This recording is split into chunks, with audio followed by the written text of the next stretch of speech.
بالله كم تستطب القروح ويبرأ جروح الكسير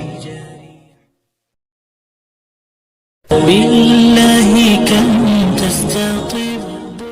أشهد أن لا إله إلا الله وحده لا شريك له وأشهد أن محمدا عبده ورسوله.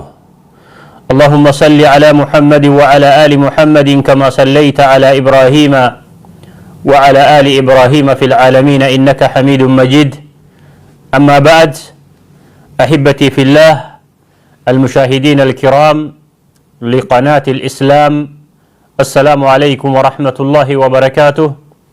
وبليا خبجمتوتا داوأتوتا دقيفتوتا تي في إسلاما نقا في رحمن ربي بك جرتنتي إسن الرها جراتو نمدوبا قول لا إله إلا الله محمد رسول الله جئ في خهنجهن شفاه إرغانتينيا أسوما نسان هذا قبض يجادا دوبا بليان إسلاما برنوني خينيا كما اسم بيتا برنوتا كتاب 40 النووي رحمه الله تعالى خنتيبي إسلامات الرادة برفماتوري أكو مسان أمالي دبر فماتو مجرى أما ستمفو فجتشودا إن شاء الله تعالى. بنوني خيني دوبا خاران تنا إن شاء الله تعالى حديث صدومي في تكفادا كتاب 40 النووي درة إن شاء الله تعالى اتفوفنا وبسان خبجادا نلقي فدا. بسم الله الرحمن الرحيم. أن أبي الأباس سعد بن سهل، أن أبي الأباس سعد بن سهل الساعدي جانين رحمه الله رضي الله تعالى عنه. دوبا صحابتشخن ربي سبحانه وتعالى إسرها هاجالة قال جاء رجل قال نجي دوبا سهلين كني أبي الأباس سعد بن سهل الساعدي نمنجا مخن رضي الله تعالى عنه قال جاء رجل قال جاء رجل إلى النبي صلى الله عليه وسلم. نمني وهي دوبا قام رسول ربي عليه الصلاة والسلام دفي نمني وهي قربان توكو قام رسول ربي عليه الصلاة والسلام دفي دوبا نما خنا مكان إساء ستين هممني مكان إساء هممو دابون حديث الركيسو مكان إساء بيخون أمالي درك أمامتي يو حاجان اتسيجي ستي مالي جيتشو maaliif wanni nuti barachuu yookaan barsiisuu nurratti dirqama dhaamsa namni kun nuuf dabarse rasuula rabbiitirraa alayhi salaatu wassalaam sanuma wanni nuti barachuu nurraa fedhamu wanni isinilleen beekuun isinirraa fedhamu dhaamsa namni kun duuba rasuula rabbii alayhi salaatu wassalaam gaafate qofa baratuun nurratti dirqama nurraa eegama jechuudha. جاء رجل إلى النبي صلى الله عليه وسلم قربان تكو قام إرقما ربي دفه فقال يا رسول الله دلني على عمل أكما سندرا والبيسفني أكما سندرا والبرسيسو تره صحابا رسول ربي رضوان الله عليهم وان إسام فيدو وان بؤا إسانيك أبو دنيا في آخرت عباد الرّ ربي قبروا درّا وان هم ترى إسان فقيسو وان جنة إسان دهيسو وان أكنا خنا قافت صحابا رضوان الله عليهم نما دنيا الرئيساء رسول ربي عليه الصلاة والسلام قافت انقرتو نما خرا خمين قبين أركد يا رسول الله نما خرا خمين دنيا تقهجو صحابا راهن قرتو بل واني إسان قافت يا رسول الله واني بد جهنم الرانو فقيسو حديث سندورة ورني برخو نخيستي وان جنتت ندي هيسو يا رسول الله ناهمي يا رسول ربي عليه الصلاة والسلام قافت يا صحابتك أكما سندوبا أما خنلين دلني نكأجلتي على عمل قمد لقا دا نكأجلتي يا رسول الله إذا عملته دلقا سيرون دلقي قم دلقا يون أن دلقي أحبني الله ربي النجالة نكأجلتي يا رسول الله جال ربي عز وجل برباد صحابا ربي سبحانه وتعالى جال لإساب بربادا نمني ربي سبحانه وتعالى جالت ملكاي في الدنيا والآخرة نمني مو ربي سبحانه وتعالى إسجب دنيا في آخرة اللي هونغي خساري يجو تناب رسول الله عليه الصلاة والسلام من أحب لقاء الله أحب الله لقاءه ومن كره لقاء الله كره الله لقاءه يا رسول الله عليه الصلاة والسلام نما ربي إساق النمو جب رب اللين جبه نما مو ربي إسا سبحانه وتعالى النمو جالته دؤي ربي إسات وجي ولت دفو جالته رب اللين سبحانه وتعالى جالته يجو معلف روحهم بني آدم يرود آدمتو وان اتديمتو سنگر سيفم تجان تناف يروسن نمني ربي في قياك يا مادتي أمني تلتو دنيا تنرت دلقي ربي وان خيري وان غاري إسا غرسي سجيتشودا يروسن ربي إساتي وجي والقنمو جالة دؤي جنة سينو نمني مودلي دلقي خدلي تنأسو دلقو دنيا تنر ديم توباقم ربي إساهن ديبئين يرو روحن خيسا فودا موديم تسنبك اتديمو إسا غرسيسن تناف دؤي ربي إساق النمو جبا نما كسيسا دوب رب الله سبحانه وتعالى إساق النمو جبا جتشو إيستين نانديمتن إيستين نانديمتن إرو جنازة أتني ديمانين روحن دوبا ربي تدلاو ترتي تقام ربي سيداتو باندي بين وسو دلي دليدو قمد آخرانا دنيا تنرى ديمتي ربي سيداك النموهم فيتو جتشو تناف رب الله سبحانه وتعالى إسا كنموهم فيلو نمني ربي سبحانه وتعالى إسا جالته دلقا ربي جالة دلقي قم جالل ربي سبحانه وتعالى لهاتي ربي إسا جالة ملكاي جتشو تناف دوب صحابتي يا رسول الله دلني على عمل إذا أملته دلقا يون أن دلقي أحبني الله ربي نجالته قام سنين قجل تجين دوبا صحابتك وأحبني الناس أكو مسن أمس دلقا يون دلقي ربي نجالته أكو مسن أمالي نمني نجالته نقجل يا رسول الله دوبا رسول ربي صلوات ربي وسلامه عليه يرون في صحابا رسول ربي ترى عليه الصلاة والسلام بأبو فتي قافين إسان قافة أمس علماء إسلاما صحابة يرو قافي قافت قافي أكناتنا قافت قافي بؤا إساني قبد دنيا الرتس آخرتس قافي خير إسان لهيستو قافي هم ترى إسان فقيستو أك رسول عليه الصلاة والسلام itti isaan qajeelchu duuba rasuula rabbii alayhi salaatu wassalaam gaafatan gaafii tana ammas akkanumatti ka'anii hin gaafatan gaafii tana yeroo gaafatan itti dalaguudhaaf gaafatan akka amma irra hedduun namaa su'aaluma gaafuma heddummeeysuudhaaf qophaa'ee taa'u ka amalli biran jirre jechuudha irra hedduun namaa gaafii heddummeeysa akka nama waan gaafatetti dalaguu jechuudha gaafii gaafattee yoo ka ittiin dalayne taateen gaafatin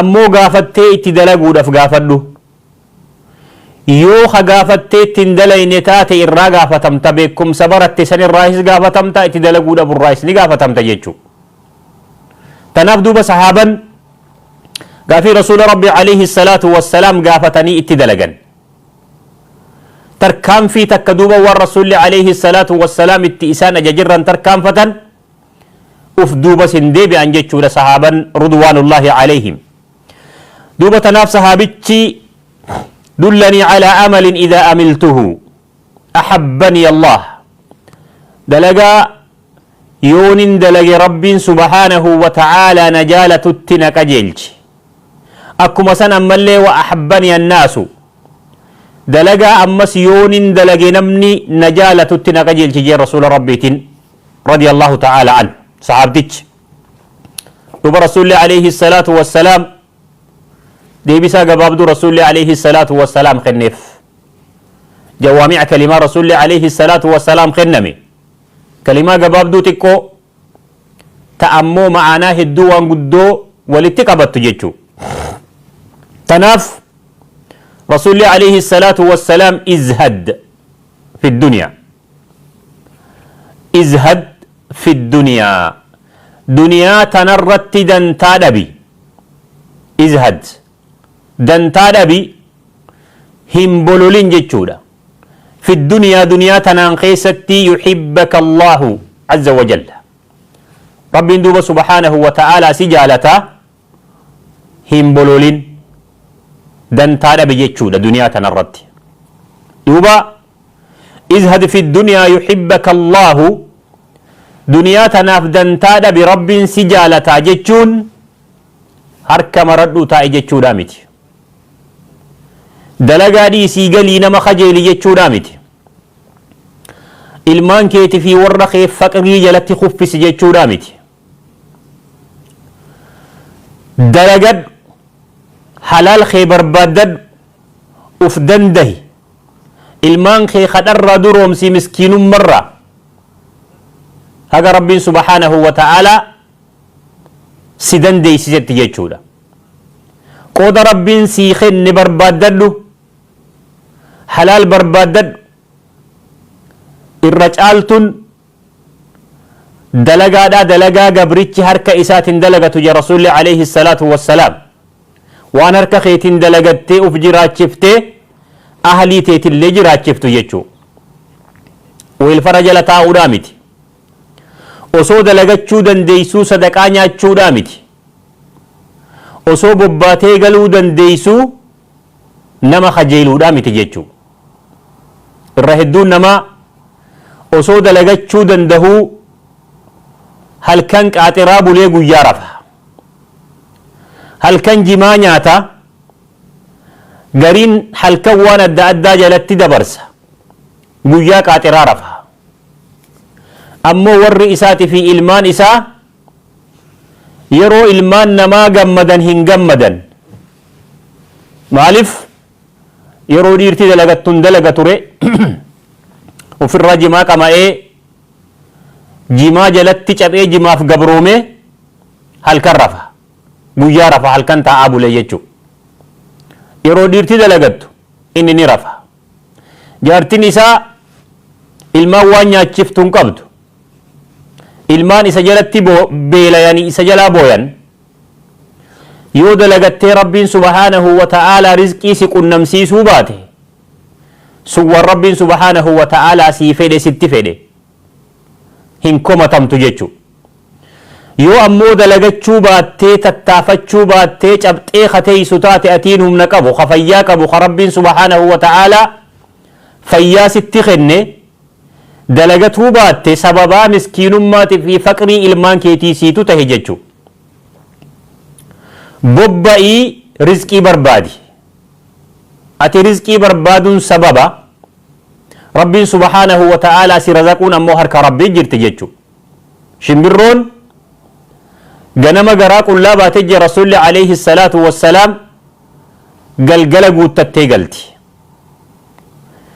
barariinsi isiin ganama barartuu fi bobbaan isiin ganama bobbaatu sun sababa bakka ammoo irraa razaqu subhaanahu wa ta'aalaa rabbiitu beeka jechuu dalagaan hin jirtu jettee harka marattee hin taa'inii dalagadhu jechuu ilmaan kee faqrii miskiinummaa jalatti hin kuffisin warra kankeetillee miskiinummaa jalatti hin azabin jechuudha waan rabbiin si dandeeysise rizqii barbaaddadhu zuhudii jechuun duuba zuhudii jechuun an tajcala addunyaa fi qalbika jedhan ulamaa'in islaamaa ijcal addunyaa fi yadika ولا تجعل الدنيا في قلبك زهدي جتشون أكسي دنيا ربي ست خنتنا هركا خي خيستي قبابسي هركما خي خيستي ها أولتو خيشما خي خيس هاتيسو جتشو دنيا ولا تجعل الدنيا في قلبك دنيا قلبي تي خيس سجد بوسن جتشو جال الدنيا دا qalbiitii keessa gadi naqin. Gaafa jaalalti duniyaadhaa, gaafa jaalalti doolaaraa, jaalalti qabeenyaa, jaalalti mana gurguddaadhaa qalbiitii keessa si seente, ati gaafa san halaalii fi haraam addaan eeggachuun hin jiru jechuudha. Akkuma amma irra hedduun namaa jaalalti duniyaadhaa qalbii seentee halaalii fi haraam addaan wallaalan. Waan rabbiin subhaanahu wa ta'aalaa kitaaba keessatti dhorke isaan biratti halaali haraamii miti. Ribaan rabbiin hin kenninaa hin fudhatinaa jee isaan biratti halaali. Ni nyaatan ni nyaachisan. Mana guddaa barbaanna jedhanii qalbii isaanii keessatti hubbiin duniyaadhaatii fi jaalalti duniyaadhaa waan gabbuuteef jecha mana ribaadhaatti seenan.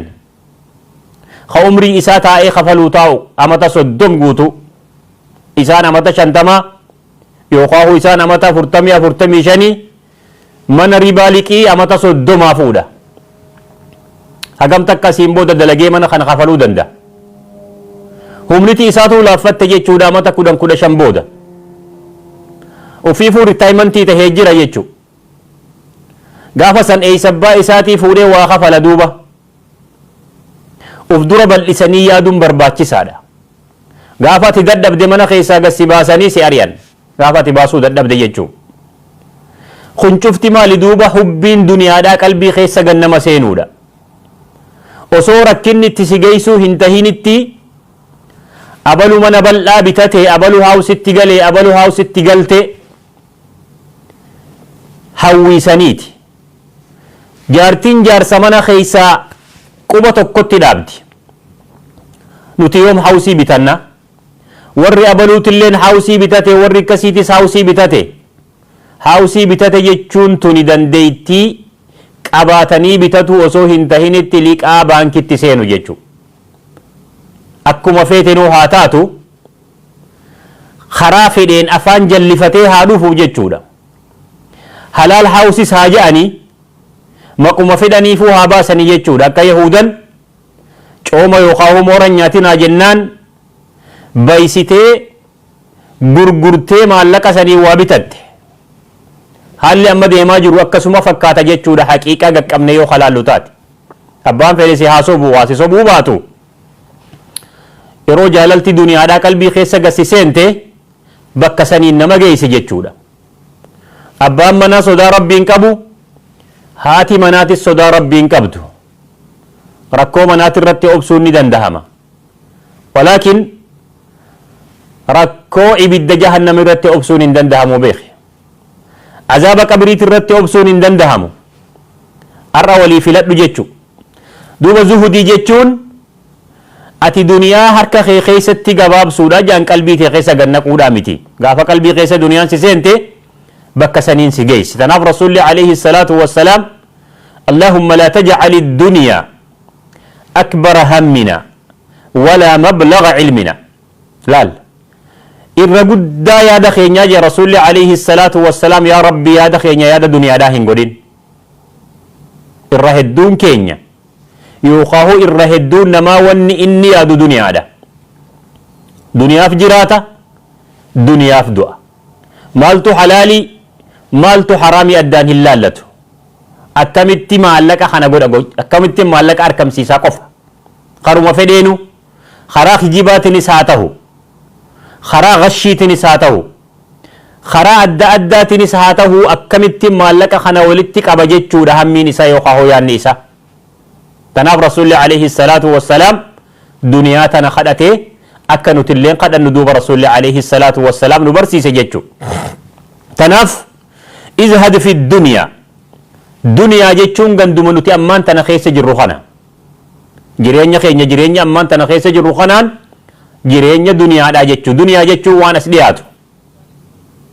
Waan as dhiyaatu jechuudha akka lugaadhaatti. Duuba jireenyi nuti keessa jirru kun jireenya duniyaati. Jireenyi sadii. Jireenya duniyaadhaa kan ammaan tana irra jirru kun jireenya dalagaati. Bakki tun bakka hojiiti. Bakka duuba nuti irraa waa sinqeeffannu bakka sinqii irraa itti barbaannu jechuudha.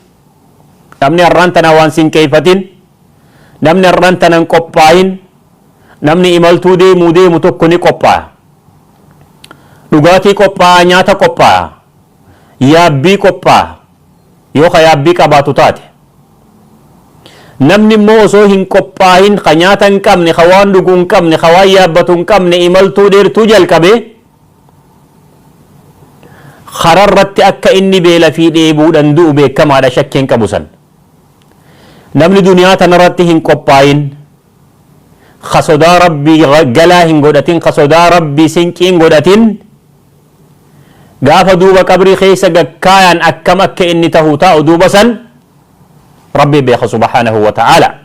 تناف ربين وتزودوا فإن خير الزاد التقوى واتقون يا أولي الألباب يا ربي سبحانه وتعالى. دنيا دوبا غندخنا دنيا ونجامتف وان دوبا أسليهات غند دراتي غند آخرة دراتي يجودا. تناف دوبا نمتيجي زهدي ودي دنيا تنرتي نمتيجي دنيا فدنتادا بيجودا. دنيا دنتا دبون akkuma reefu dubbadde harka marattee taa'uudha miti, halaal kee barbaaduudha, waan rabbiin halaal hin godhin irraa fagaachuudha, waan rabbiin subhaanahu wa ta'ala haraam godhe irraa fagaadhu, waan rabbiin sii kennetti gammadi. alqanaa'atu bilqaliil, xiqqoo rabbiin subhaanahu wa ta'ala sii kenne amanfadhu. duniyaa jechuun wama ilmi namaa ittiin jiraatu, qabeenya isaa ta'u, fayya isaa ta'u, ilmaan isaa ta'u, jaarti isaa ta'u, jaarsa isaa ta'u, waan rabbiin sii kennetti amanfadhu. qalbiin dhiiratin jechuudha. zuhdi jechuun akkasi. waan rabbiin sii kenne subhaanahu wa ta'ala alhamdulillahi ji'iitii fudhadhu, rabbii keetiif shukrii galata deebisi. akka gabrichaa rasuulli alayhi salaatu wassalaam ta'isa abdu diinaari wa dirham, تعيس عبد الدينار والدرهم وتعيس عبد الخميسة والقطيفة. إذا أعطي رضي يا رسول الله عليه الصلاة والسلام، وإذا لم يعطى سخط. يو وأركت نجمدا نبوهرا نجالتا، يو أمو وادبي أفجب ندلنا نآرا. نما كسيسا دوب رسول الله عليه الصلاة والسلام قبرتش الدنيا داجي أيام رسول الله عليه الصلاة والسلام. وزهد فيما عند الناس، يودوب زهدي قوت الدنيا تنرت ربي سبحانه وتعالى سجالتها. يوني في مو وان نما برجرر زهدي قوت علم نمات اللين سجالة جيتشو. وزهد فيما عند الناس يحبك الناس، وان دوب علمنا ما برجرور رادن تادبي أكس جيتشون قبين ربين سيخن سبحانه وتعالى ليفتيت نما برجرتو في نوين، والربين أبلي سخيتي خن سني في مبلولين، وما ربين سبحانه وتعالى سيخن الرتي أمام فد. akkuma san ammas harka nama jalan qabatin, harka nama jalan qabatin, waa naman kadhatin, waa namarran barbaadin, uf dandahii jiraadhu jechuudha. maaliif rasuulli alayhi salaatu wassalaam harki irra caaltun harka gubbaati ya rasuulli alayhi salaatu wassalaam. yadul culyaa khayrun min yadi suflaa ya rasuulli alayhi salaatu wassalaam. harka gubbaa aantutu harka jalarra caala ya rasuulli alayhi salaatu wassalaam. xabi'aa ilma namaatitti ilmi namaa kun nama yeroo hedduu isa waa gaggaafatu hin fedhu. xabi'aa ilma namaati. yoo namarra duroomte namni si jaalata. nama yeroo hunda fuula namaa dhaabbatu osoo waan kennitullee qabaattee lubbuun namaatun hin jaalattu. min alajaa'ib. maaliif akkasitti rabbiin subhaanahu wa ta'aalaa uume. tanaaf rasuulli alayhi salaatu wassalaam idhad fi dunyaa yuhibbaka allah, rabbiin si jaalataa dantaa dhabi zuhudii godhi fi dunyaa, duniyaa tanarratti. maaliif duniyaa jechuun akkuma reefu dubbadde ganda keenya kana dantaa dhabi. wazhad fiimaa cinda annaas, ammas waan nama bira jirun kajeelin, wama rabbiin sii kenna irratti amanfadhu, nama waan gaafatinii nama waan kadhatin yeroo san yuhibbaka annaasu namni si jaalata jedhuuba rasuulli alayhi salaatu wassalaam yoo nama yeroo hunda waa nama kadhatu taate namni hin jaalatu uf danda'uu fi namarraa waa kadhachuu dhabu yeroo hunda nama hulaa kadhaadhaa rabbiin itti baneetu jira ka yeroo hunda waa kadhatu ka yeroo hunda waa gaafatu ka yeroo hunda waa liqeeyfatu nama akkasii hin tahin jeen duuba rasuulli alayhi salaatu wassalaam liqeeffachuun homaan qabu shari'aan hin dhoorkine haraamaa miti ammoo yoo haalli san sirraa arkamuu baate namni si jaalata maaliif yeroo namarraa waa kadhattu yeroo namarraa waa liqeeyfattu yeroo hedduu ilmi namaa kun akka namni sun sirra jiru akka ati nama kanaa jirtu amana akka ati nama kanaa gad jirtu amana jechuu tanaaf duuba yoo ati waa kadhachuu baatte yoo harka nama jala qabachuu baatte ilmi namaa si jaalata ya rasuulli alayhi salaatu wassalaam tanaaf duuba rasuulli alayhi salaatu wassalaam yoo haala kana goote rabbiinis si jaalata ilmi namaatilleen si jaalata ya rasuulli alayhi salaatu wassalaam walumaa galattuu duuba hadiisni ati qana'aa qabaachuudha harka nama jala qabachuu dhabuudha akkuma san ammas ati uf dandahuudha zigaala qabaachuudha waa kadhachuu dhabuudha irraa uf duroomsuudha ati uf dandeeysee nama waa namatti kennu tahuutu irra afdali jechu nama harka nama jala qabaturra nama waa namatti kennu yadul ulyaa khayrun min yadi suflaa ya rasuulli alayhi salaatu wassalaam nama waa kadhaturra nama waa kennatuutu irra caala tanaaf yooni fi akka namni si jaalatu feete waan nama bira jirutti hin bololin hin hawwin hin kadhatin hin kajeelin jechuudha yeroo san namni si jaalata akka rabbiin si jaalatu yoo feete immoo duniyaa tanaaf dantaa dhabi jechuudha duniyaa tanaaf hin bololin duniyaa tanaa rafteen ka'in yaanni kee yeroo hunda sa'aa 24 duniyaa tanan tahin jechuudha akkamumattiin dalagaa akkana argadha akkamittiin abaluun qixxaadha akkamittiin waan akkasii akkas yoo jette yeroo takkallee duuba hawwinti hawwii aakhiraatii miti hawwinti hawwii duniyaati warra hawwiin isaa hawwii aakhiraadhaa taatu warra duuba duniyaa tanarratti illee haraamirraa zuhudii godhu warra haraamirraa qulqullaahu anaa fi isinillee rabbiin nu haa godhu insha allahu ta'ala darsiin teenya taarraa sumarratti gabaabbatti hanga darsii biraatiin walitti deebinutti بالله كم تستطيب القروح ويبرأ جروح الكثير الجريح